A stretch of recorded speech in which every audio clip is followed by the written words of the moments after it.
Good evening and welcome to the final formal event of the second day of WAF 2022. And I'm delighted to welcome, to give this talk, Reinier de Graaf, who is a partner at OMA, as many of you will know, but he's also an educator, professor at Harvard, and an author. And in fact, today, he's going to talk about a novel he published last year called The Master Plan. Now, it's been a slightly unexpected theme, perhaps, that has emerged over the last few days of some of the talks on this stage about the relationship between fiction, lies, truth, and the idea of narrative.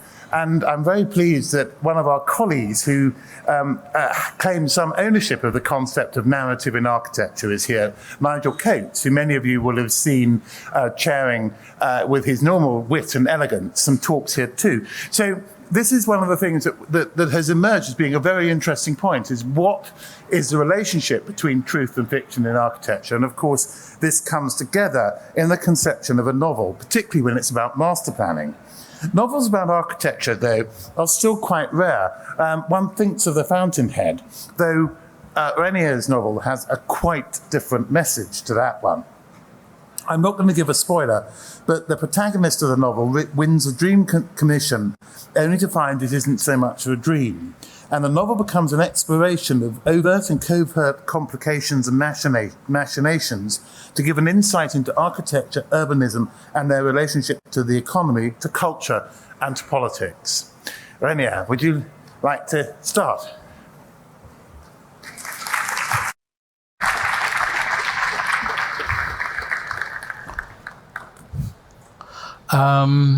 Thanks, Jeremy, for the very thoughtful introduction. And thanks for the synopsis of the novel. My own synopsis is considerably shorter. The Master Plan basically is a novel about an architect who gets fucked. An architect who is too big for his boots, accepts what he thinks is a dream commission to design the capital of a breakaway African republic through which he hopes to gain his independence and gain an independent reputation. It sounds like the commission of a lifetime. It sounds too good to be true, and it largely sounds too good to be true because it is too good to be true. He becomes the victim of an overall corruption scandal. He has to defend himself in court and somehow learn a few hard lessons towards the end. What I never normally speak about, because of course the big advantage of fiction is deniability. You can sort of confirm and deny at the same time any reference people make. But what I don't often do, this city is based on a real city. It's actually a new town in the middle of Angola. A town I first came across when I was teaching at Harvard, a studio called Phantom Urbanism, about massive urban developments who remained empty after completion for a considerable length of time. And part of that studio was a field trip, my first field trip to sub-Saharan Africa. Angola, you see the remnants, of course, of communism still here. Castro, this is on our way in from the airport. Here we arrive to the outskirts of Luanda and finally to our hotel in the center of Luanda. And in a way, the contrast between these two slides reveals a very unnerving paradox about Angola. While its capital, Luanda, is the most expensive city in the globe, Angola ranks as one of the poorest nations on earth. And of course, the result in terms of urbanism is predictable. An oil-driven downtown in the center of shiny buildings, surrounded by a vast ring of slum developments, moseques, as they call them in Angola, ringing the center there. And as part of a large government program to clear those slums. In 2008, then President Eduardo dos Santos launched a large new town program in the country, of which Quilamba, the city I showed, was one. City for 1 million families, essentially to be built in the course of a mere 4 years. This is the plan for that city. Piece of regular urbanism, I guess, a grid with loose urban development and a few curves. Could have been one of our office. But in fact, it was entirely built by the Chinese contractor. The whole development was masterminded and overseen by this man, a Frenchman with a history in Angola called Pierre Falcone, here wearing the helmet of the Chinese contractor, a man who had essentially made his fortune as an arms dealer during the Angolan civil war, who after the war had reinvented himself as a broker between Chinese interests in Africa and the African governments he formerly supplied with arms. This is him, and this is him watching over a memorandum of understanding signed in the early 2000s between the Chinese and Angolan government. So there we go. Bem-vindos. Welcome. The Chinese board for the beginning of the city. A typical Chinese groundbreaking ceremony. Sino-Angolan partnerships at work. This is the president showing the then Chinese leadership around on site. The president personally involved in the design of the city, pointing over a huge perspex and therefore unchangeable model that things should be changed in the city. A city for the young, school-going children, a city for the old, a city without barriers, handicapped-free, and a city with all the modern conveniences. Something's wrong. But then, typically, something happened. Angola was, like Nigeria, riding the back of a big oil boom, one of the more prosperous African countries around 2008, but by 2012, the price of oil had slumped, which created a predictable disparity. So the average apartment in the city was about $120,000 to $200,000, while the average income of Angola was $2 a day. So that schism remained, and consequently, the city remained empty. The oil boom didn't materialize. There was no middle class, which was envisaged, and the city remained empty. It became a scandal in 2012. The empty city in Africa, built by the Chinese, was presented much to the delight of the Western press, CNN, BBC. The school-going children were exposed as actors simply posing for a promotional video, and footage of literally miles and miles and miles of empty new urbanism went around. Beautifully manicured lawns with nobody to walk on them, still pristine white buildings. And it's an interesting concept in a way. Normally you think of a ghost town that was once as something that was once inhabited and then abandoned. But here the abandonment sort of preceded the inhabitation. So a shiny new city, endless footage. You see part of the city, and of course a very predictable result that the same slums that new town was meant to replace simply re-emerged on the periphery of the city. The city was an enormous guarded fortress with security preventing people to come in, because otherwise, of course, all of this would have been squatted. And that was the city as it stood. I mean, almost a life-size model of La Ville Radieuse built in Africa. The fact that the city remained empty didn't stop the Chinese contractor from happily planning a second phase of the same size that you can see here in the same model, with a kind of convention center at the heart, a very somewhat, I guess, parametric conception. And all of that went on. So a kind of a spectacle of the absurd in the face of an economic crisis that simply continued.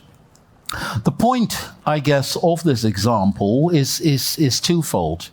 It's meant to show the situation here, but what we found as part of the studio is that the phenomena of phantom urbanism, in other words, new towns, large urban developments which remain empty upon completion, is hardly a Sino-African affair. These towns exist anywhere to a great degree, particularly after the financial crisis of 2008. This is an example in Spain, the Residencial Francisco Hernando, a huge perimeter block city, unfinished, and whatever is finished has remained empty. Another one, Ciudad de Valdeluz. Here you see it, a partly finished city with roads built brand new, pristine parking places, new lighting, newly planted trees, but no buildings. And where actually the name of the city is the most prominent architectural feature of the entire thing. You have it in Ireland. You have it in Britain. Of course, you had it after the financial crisis in America. To an extremely large degree. This too is phantom urbanism. For an explanation of this kind of thing and of the role of real estate and buildings in the contemporary economy, it is interesting to look at French economist Thomas Piketty, an MIT scholar, French economist, who has developed a theory on the history of the world along economic lines, on the history of the global economy, with two parameters: the return on labor, i.e. how much money do you make from working, versus the return on capital, in how much money do you make from having money. And as soon as the return on capital is higher than the return on labor, inequality between people inevitably increases. Because you can work all you want. If somebody who has money makes more money from his money than you do from working, you're fucked. So this is happening, and it's an interesting thing. He analyzes the post-war period as a relatively short exception in that whole thing, where you could make more money from working than from having money. Therefore, that is the period of modernity. It is the period of the great emancipations. It's the period of civil rights. But ever since, more or less, the collapse of the Soviet Union, the fall of the Berlin Wall, ever since the global economy firmly took track, we are again on the way towards the reverse of capital being more profitable than labor, on the way back to a form of patrimonial capital. Now, this is important for architects and architecture, because by far the largest amount of all our money is locked up in real estate. Real estate is real estate buildings.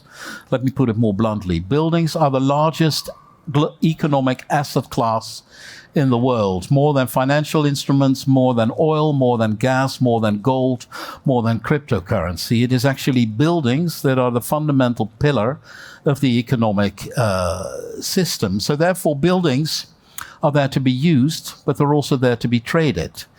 Buildings, in a way, serve for people looking for a home. Buildings just as much serve for money looking for a home, particularly in an epoch of negative interest rates. And we can see the effect on our cities. This is my hometown, Amsterdam. 10% of all purchases were made by foreign investors. You see the same thing in Vienna, even a larger percentage, bought by foreign investors to sell them either more expensively than they bought them or to rent them out at a profit. The same thing is happening in Australian city, foreign investors. New York, Vancouver, obviously an interesting example where a huge amount of real estate is actually owned by mailbox companies from tax paradises. The UK, well, I don't think this is true any longer. It's sort of a clean out. But prior, of course, to recent events, London was called Londongrad for a very good reason. This can be quite close to home. We can all think this has nothing to do with our labor. This is one of our buildings. One of a residential block near the Design Museum in Kensington. And this is one of its inhabitants, the stepdaughter of Foreign Minister Sergei Lavrov, who managed to own a 70 million pound as a 21-year-old, which was, of course, a scam, and that featured heavily in the Financial Times. So this is the best published any building of us has ever been. Be that as it may. Buildings stand and buildings serve speculation. This is another example. New York City, Vignoli, Park Avenue Tower. It looks as though the residents do a sort of choreography that they put their lights on every 14 floors. I don't know, for sustainability reason, energy saving, I don't know what it is, but on closer inspection, it's actually the plant rooms that are lit and all the apartments that are not lit, largely because a lot of the apartments are empty. Empty but owned. Even empty and owned at a very high price. Empty and furnished, but that doesn't mean lived in. This is a Qatari businessman with a particular interior decorator. Sold very often through very high-profile sales. Jennifer Lopez and Alex Rodriguez, $15 million condo in Park Avenue Tower as their love nest. But somehow the bedroom doesn't look like a lot of love is going on. Another Saudi real estate magnate, the most expensive condo, the penthouse on the top floor, bought for $87 million about 3 years ago, then sold 3 years later for double the amount of money. So you make $87 million from buying and selling an apartment if you have the money. I mean, this is an example how money makes money like no other. And of course, the typology, the architectural typology that caters to this is very particular. It's most of the tower has one apartment per floor. So if you have no neighbors, because it's empty, you don't notice it because you don't have neighbors altogether. It's a perfect 360-degree showroom. And the trend, in a way, persists. This is the shop tower, recently completed, even thinner and higher. I don't know how empty it will be, but let's assume the same fate could happen to this building. If you extrapolate the trend, so buildings get taller and thinner, uninhabited, then you could extrapolate the trend into the fact that buildings will eventually be concrete sculptures and devoid from functions if the primary function is to be a piggyback for money. So that's New York. And you could sort of see it happening in the sky.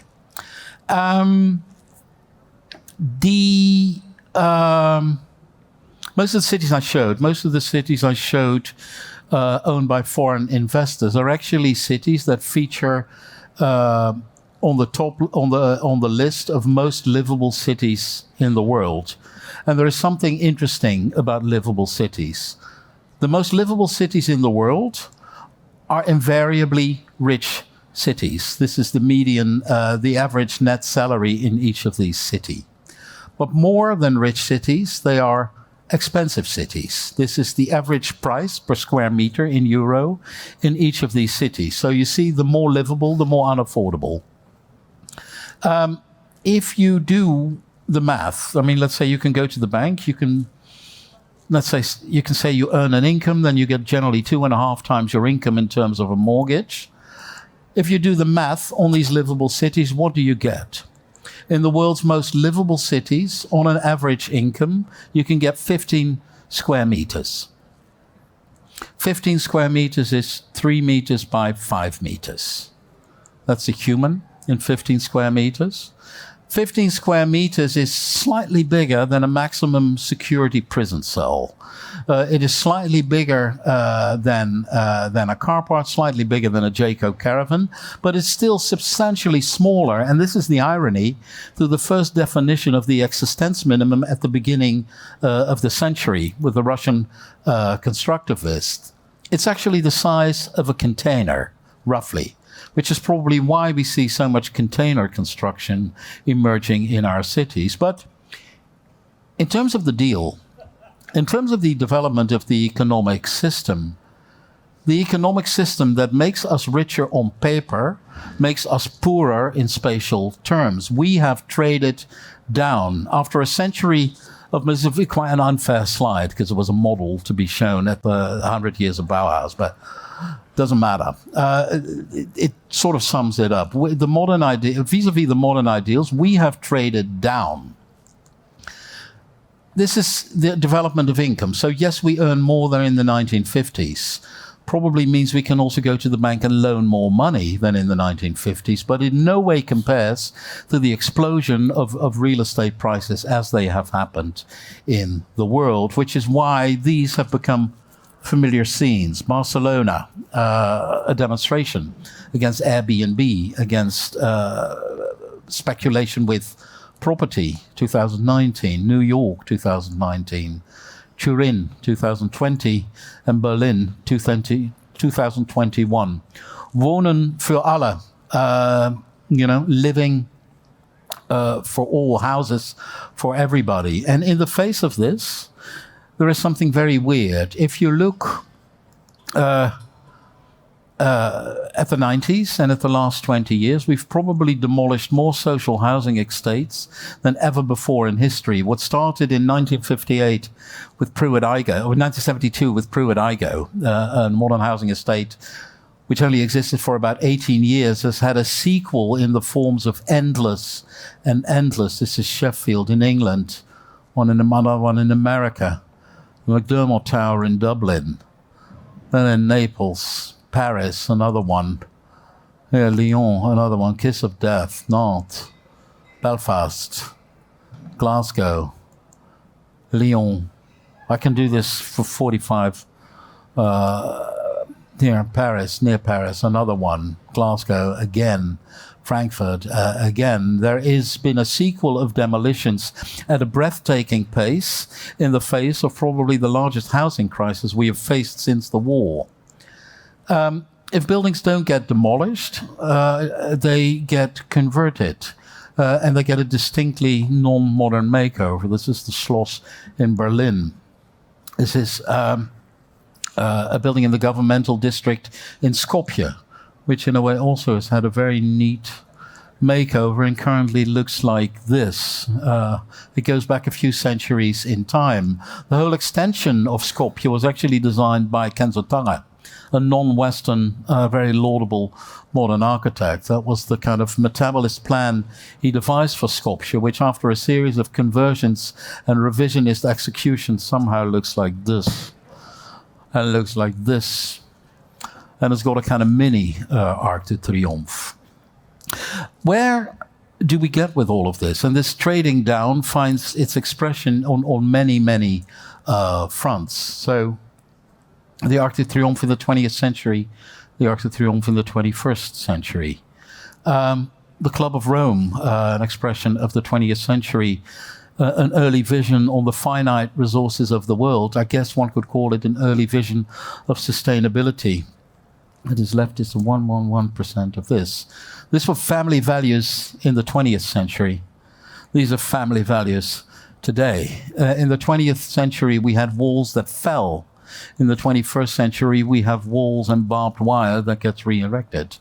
The Ville radieuse finds its ultimate apotheosis in empty Chinese real estate, which finds again its apotheosis is in being exported to Africa, which is, of course, what the book is about.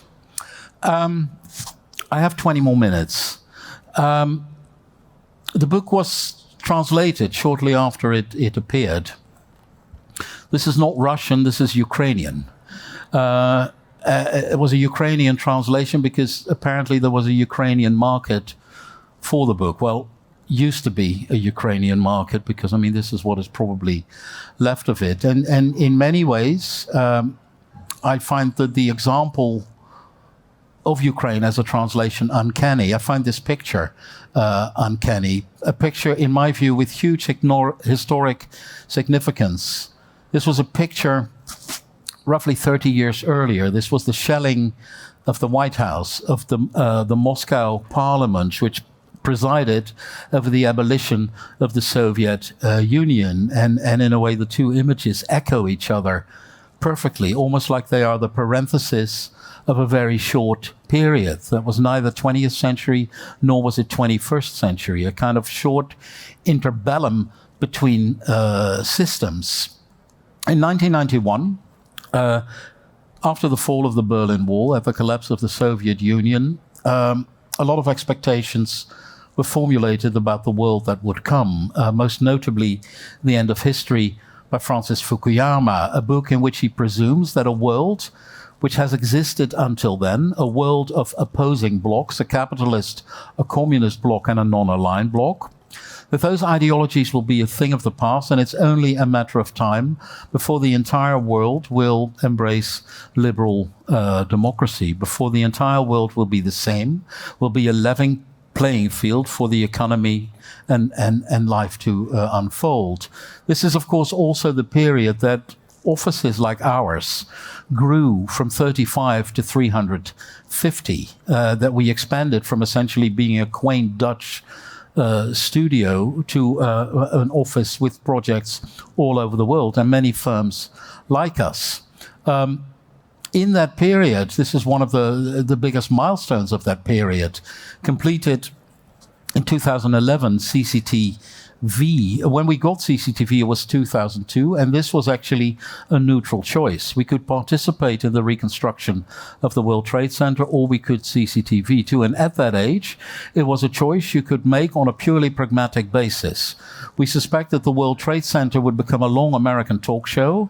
We knew Beijing had the Olympics, so therefore this building would be built. It happened like that.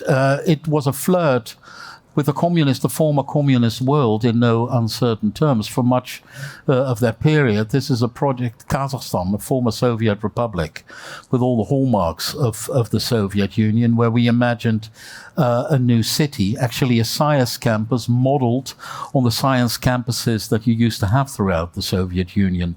Also vestiges of modern architecture, almost a parallel strand of modern architecture. Believe it or not, at the time, in the noughties, Russia, on an outskirt of Russia, one wanted to build Silicon Valley.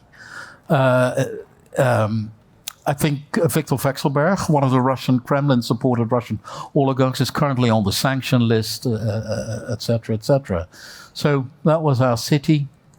The city looked like it was going to be successful. Russia wants a Silicon Valley by OMA, almost too good to be true, probably because it is too good to be true. A center that we designed in the centers that was presented to the highest echelons. A commission that was later axed by this man, probably for very, very good reasons. And I'm showing this because the explosion of projects of firms like us, the global playing field for architecture that presumed similar conditions worldwide, is currently still active, but operates in radically different political conditions. This is our, admittedly crude, ranking of the world today. We again have three blocks. We have electoral democracy. There you have elections. Then we have non-democracy, which is a polite way of referring to dictatorships. There you don't have elections. And in the middle, you have an increasingly successful category, which is a pseudo-democracy. That's countries where you have elections, but you know the outcome in advance. A very stable, productive form of government for many. And if you look at all of this, there's a very eerie trend that takes place in comparison. We assumed the world would be Western. The rest of the world was persuaded if you become Western, you will become economically successful. Democracy and prosperity were linked like a huge carrot to the rest of the world. While actually in the period from 1991 to 2022, we see something else. We actually see that the share of global GDP under democracies goes from just over 80% to just under 60%. Still a majority. But again, if you look closer, if you look at, for instance, sovereign wealth funds, which is the amount of money directly at the disposal of governments to do things, you see a very different period. You see there that non-democracy by far has the largest money to plan, do, spend on infrastructure, larger than pseudo-democracy and electoral democracies combined. It is in those countries that the true explosion of urbanism takes place. This is Dubai, 1990, around about the time the Soviet Union fell. This is that same street, Sheikh Zayed Road, a quarter of a century later. It's almost an instant metropolis that emerged overnight, partly on account of that economic system. It is a permanent announcement of its own future, of yet brighter things to come. It projects a map. It shows the world a map of actually what it is not.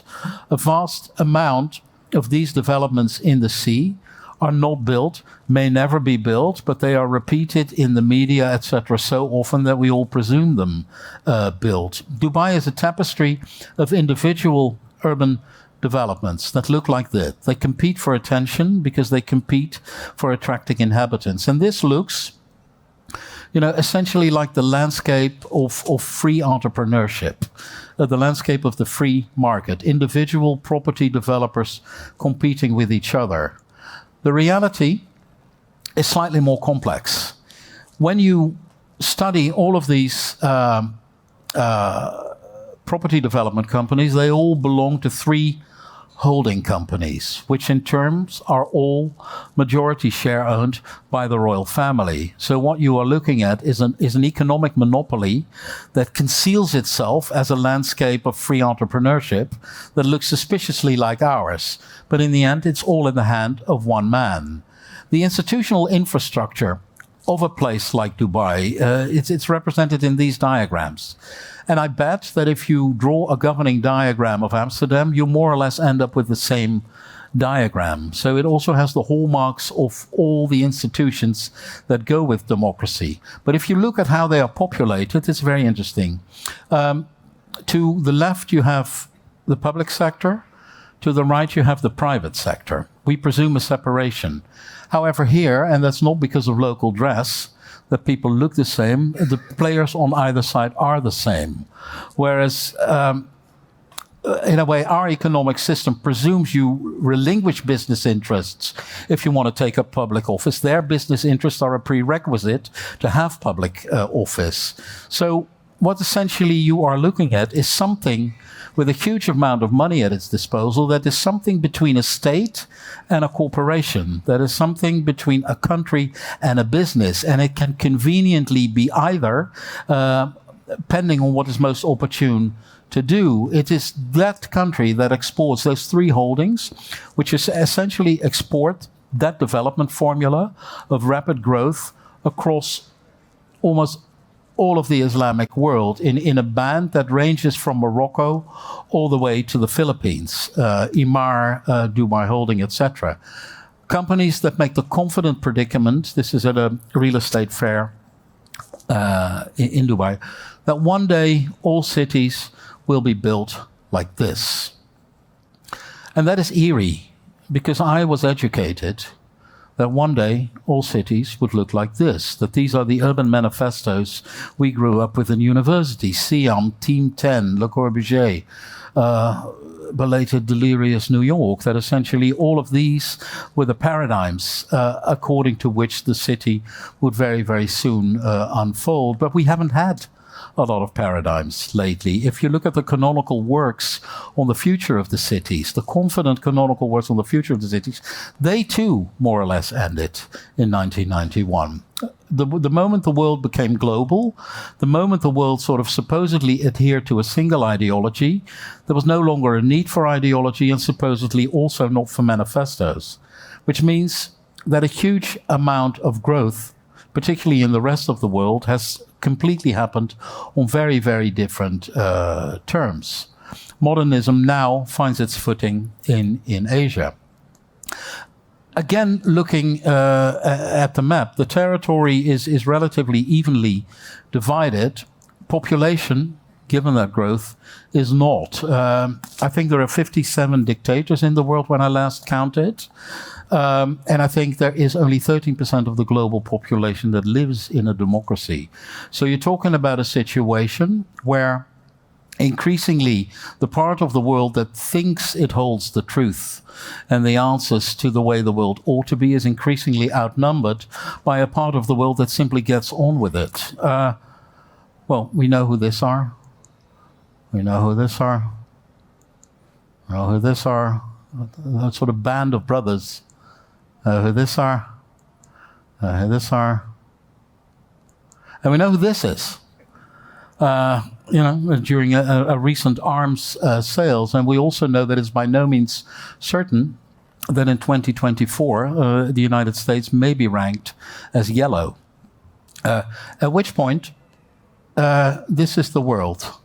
These are our projects. We still work everywhere.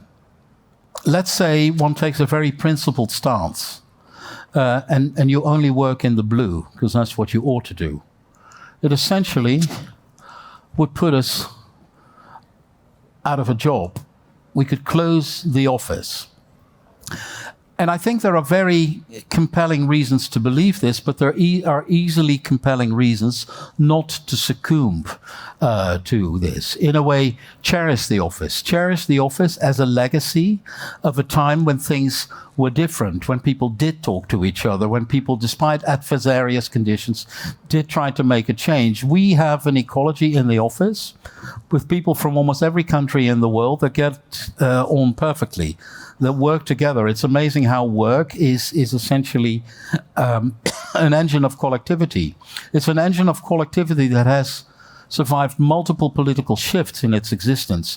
It has even survived its founder, and I believe also yesterday's keynote speaker, in the middle somewhere there. It is a formula of collective creativity that prevails despite the shifting conditions. It is essentially a global office. It is an office in which there is no minority and therefore there are no a prioris. Our office is an office with only minorities. And in the ecology of minorities, there are no universal truth, just a permanent interrogation of almost any proposition.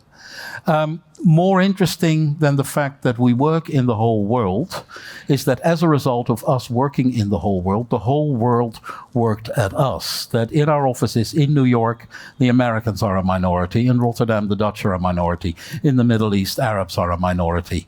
But they are that anyway. And in that sense, one could imagine that if one cultivates this long enough and insists on this form of multiculturality and this form of globalization, that over time that could act as a form of cement, that could actually maybe deliver what the current political state of the world cannot deliver, that it can be the cement between fractious cracks and hopefully bring back some of the dreams of a single world on kind of more fair terms. And that, in short, is my master plan.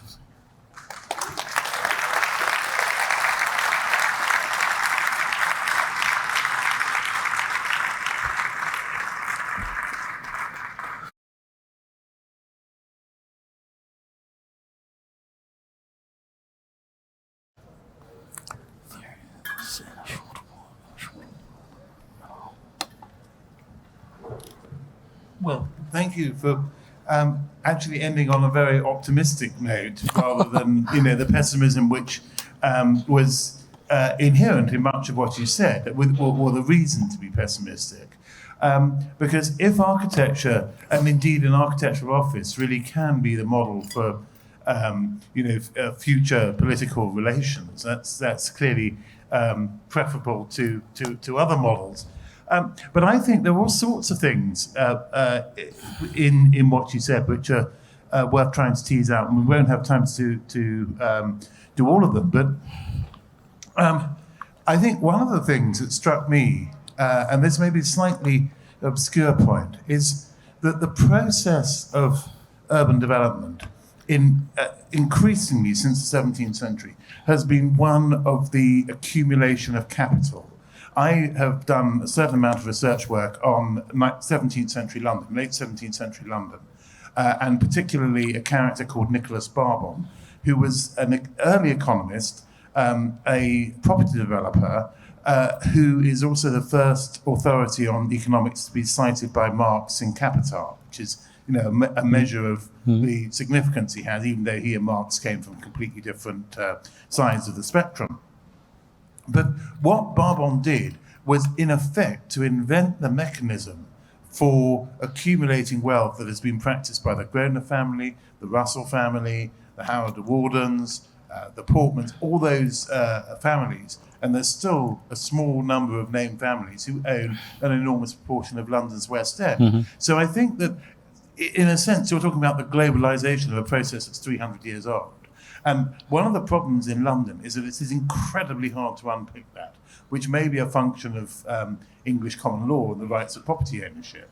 But I think that if we can begin to understand the mechanisms by which this happens, we might be able to start to introduce other mechanisms. And I wonder if you can say perhaps a little bit more about how that might happen, particularly given that you draw people in from across the world into your studio. Yeah, well, a few reactions. I mean, this had to be a 45-minute talk, and that makes it considerably more pessimistic than when you package it as a 20 or 15-minute talk, because you get to the end quicker. So sorry about that. I'm no expert on England, but I recognize what you say. I mean, when I pulled up the Piketty example, I started in 1950. His analysis goes back to the beginning of times or whatever. And the interesting thing when you do that is that you realize that the post-war period, where such thing was not as inevitably the case, is actually a relatively short exception in a much larger history where things were always like that. And I think it simply has to do with the fact that when money runs its course, it runs through the most securest things, and those are buildings, which over time always appreciate value. I mean, you have short crises here and there, but over time, real estate is the best guarantee of appreciating value. And there, an architectural ethos of eternity, durability, the Vitruvian triad, is actually completely counterproductive, because it is that ethos which also is tacitly complicit in a process of real estate speculation. And here I think climate change and a real emphasis on sustainability will be different, because if you take into account that converting buildings or demolishing buildings that no longer serve a purpose make a massive contribution to global warming and CO2 emissions, the notion of a temporary building becomes interesting. The notion of a building that you could disassemble like a tent rather than demolish like a concrete monster, that will also get in the way of the appreciation of value and an endless property speculation. So two wrongs may make a right. Yeah, no, I think that's very interesting, partly because the images you showed of demolished modernist housing blocks shows how bloody difficult it is to demolish them, and the mess that is made by well, that's very. It happens. Everywhere. It doesn't stop at people, though, apparently. Yeah. But the other side of what you're saying, I think, brings to mind the great British architect and thinker about architecture, Cedric Price, for whom the idea of buildings having a fixed life was part of the mantra to him, that you design for a certain life and then the building should be removed. And indeed, when I was working with Paul Finch on building design, one of Cedric's buildings was listed as being of historic value. And so Paul called him up to tell him that. And Cedric was about to succumb to vanity, shall we say, and say, "Oh, how wonderful!" But actually, he just stopped himself and said, "That's terrible." Yeah. So, but I think that all of this, what this does is to suggest that we need to think about buildings in quite a different way, which might mean ditching Vitruvias. And I know that some people, and I'm not going to name them, but some of them, my colleagues as architectural historians, would feel very upset about that. But I think what you're making a very good case, and I think the point you've made, that actually the Vitruvian triad is actually about cementing the idea of architecture as property. Yes. So I think, and if we can start to think about a utility, the real sense of commoditas or of utility as having a fixed life, and that a building, we can't anticipate that a building will be able to do the same thing it will do for 100 years, even maybe for 100 years. But how we can actually think about a value that's associated with a life cycle would be quite interesting. I don't know what the answer would be to that. Do you have any suggestions? No. But I mean, so by and large, the observation and the analysis serve as a provocation. I mean, the solution to any problem starts with the frank acknowledgement that there may be a problem. Yeah. And that's in a way what I try to do. I purposely don't show our projects. I mean, there's enough wonderful projects shown for the past 2 days, but I would advocate a pause to think and put this rather sharply as a provocation to people, infinitely more equipped and skilled than myself to take up the glove. I think the points you make are very valid, because there's also this association between corruption and the accumulation of value, like the stepdaughter of the Russian foreign minister. Of course, capital accumulation happens in democracies, but that sometimes has an element of corruption to it as well, perhaps not always. But I think there is something about political transparency which assists with showing up these problems, which, if you don't have transparency, is extremely difficult to achieve. And one of the points, I think, going back to Piketty, is that the period he highlights, broadly 1950 to 1980, or that sort of period, is the period where, certainly in Western Europe, for the first time, you get meaningful mass democracy, particularly with the enfranchisement of women. Some countries had something like universal male suffrage before the Second World War, but not that many have universal female suffrage. I mean, in the UK, the point where women first got the vote, they had to be 9 years older than men. Just because they were women. So that idea of the equalization of political rights had perhaps a very significant impact, because it was about empowering people to value labour. It was about, the labour, the reward on labour became greater than the reward on capital, which I think is Piketty's point. So I think, can we get back to a point where what you have the capacity to do as an individual, rather than what investments you're able to make? I think I know where you're going. Yeah. Sorry.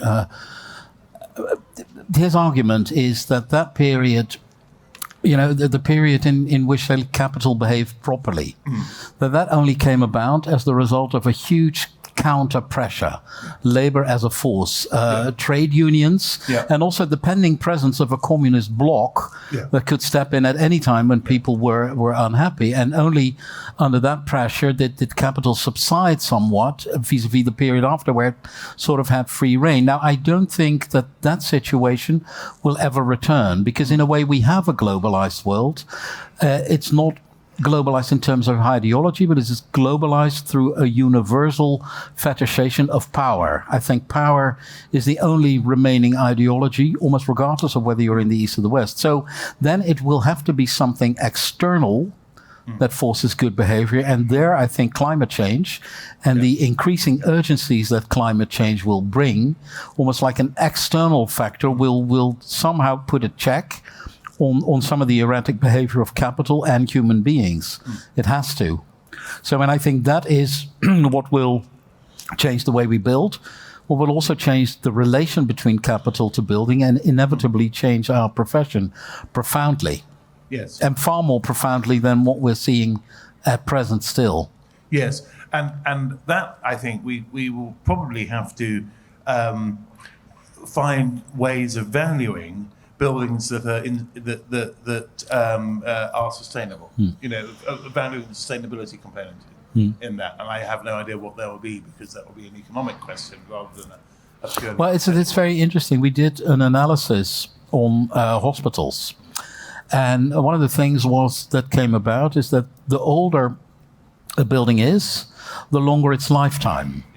The more recent any of them were completed, the sooner they were out of date and up for conversion or demolition. So, and that's strange because you know what is recent, you would expect to be modern, up to date, up to times, etc., but that wasn't the case. And if you extrapolate the trend, with certain buildings really last less than a quarter of a century, you could imagine that in the future, the lifespan of buildings is negative. What does that mean? And that means that you may have to think about changing them, converting them, or demolishing them before you've even constructed them. That becomes an integral part of the design process, how you can make your shit disappear. I think that's even beginning to happen in some advanced technological buildings, that they're redundant before that, almost while they're being designed, because the ideas behind the design have not caught up with the research. And this may be a failure. When we were talking earlier about, when architects do research, it's not necessarily research that we respected in other fields.